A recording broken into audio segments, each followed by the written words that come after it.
Pemirsa, Harvey Muiz, terdakwa kasus korupsi pengelolaan tata niaga komoditas timah, hari ini menjalani sidang pembacaan vonis. Sidang pembacaan keputusan Majelis Hakim ini berlangsung di Pengadilan Negeri Tindak Pidana Korupsi di Jakarta. Jaksa penuntut umum sebelumnya menuntut Harvey hukuman 12 tahun penjara, denda 1 miliar rupiah, dan uang pengganti sebesar 210 miliar rupiah. JPU meyakini Harvey Muiz bersalah sesuai dengan dakwaan menjadi perantara PT Refine Bangka Tin dengan PT Timah untuk bersekongkol melakukan pemurnian timah di tambang ilegal. Hal ini terjadi dalam kurun waktu 2015 hingga 2022. Selain Harvey Muiz, dua terdakwa lain untuk kasus yang sama juga menjalani sidang pembacaan vonis hari ini.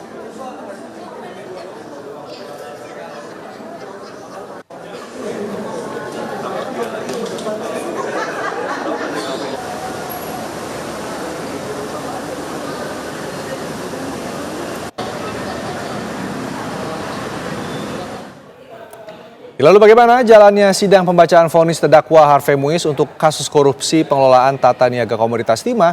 Kita ke Pengadilan Tindak Pidana Korupsi. Sudah ada rekan Putri Sofia di sana. Putri, sudahkah dimulai sidang pembacaan vonis?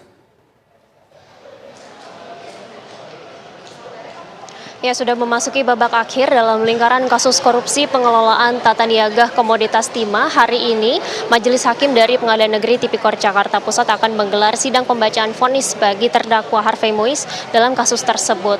Memang dijadwalkan ini sidang akan digelar pada pukul 10, namun kami awak media masih menunggu jalannya persidangan dikarenakan hakim masih menangani kasus yang lain terlebih dahulu. Namun apabila kita melihat sedikit pada kasus yang terjadi, ini dalam kasus korupsi pengelolaan timah, pada 9 Desember 2024 yang lalu memang jaksa penuntut umum menuntut Harvey Muiz sebanyak 12 tahun penjara dengan denda sebanyak 1 miliar dan juga uang pengganti sebanyak 210 miliar rupiah. Namun untuk hari ini Harvey Muiz tidak akan dibacakan vonisnya sendiri melainkan dengan dua terdakwa lain yang terlibat, yakni adalah Direktur PT Refine Bangka Tin dan juga Direktur Pengembangan Usaha dengan PT yang sama, yakni adalah Suparta dan juga Reza Andriansyah. Dalam tuntutan tersebut memang tentunya Harvey Muiz menyampaikan pembelaan atau pleidoinya pada sidang sebelumnya, yang mana ini ada statement yang cukup menarik dari Harvey Muiz yang mana mengatakan bahwa dirinya tidak pernah menerima ataupun menikmati dana 300 triliun yang dituduhkan kepadanya. Selain itu, dalam pembacaan pembelaan tersebut, Harvey Muiz juga menyebut bahwa dirinya ini meragukan kredibilitas dari ahli lingkungan yang menganalisa bahwa kerugian yang ditaksir akibat tindakannya ini mencapai 270 triliun rupiah.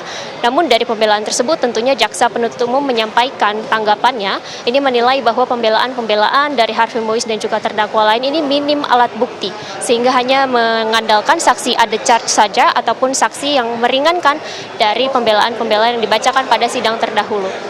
Tentunya memang sidang ini akan membacakan vonis yang akan dibacakan oleh Majelis Hakim, ini diketuai oleh Hakim Eko Arianto. Namun untuk sidang ini kita masih menunggu bagaimana jalannya persidangan, dan untuk pada hari ini kita masih menunggu jalannya persidangan karena memang kita masih menunggu bagaimana tanggapan dari hakim dan apakah nantinya vonis yang disampaikan ini akan lebih berat ataupun akan lebih ringan dari tuntutan jaksa ini sebanyak 12 tahun penjara. Untuk sementara kami kembalikan ke studio. Terima kasih Putri Sofia, informasi langsung dari Pengadilan Tipikor Jakarta.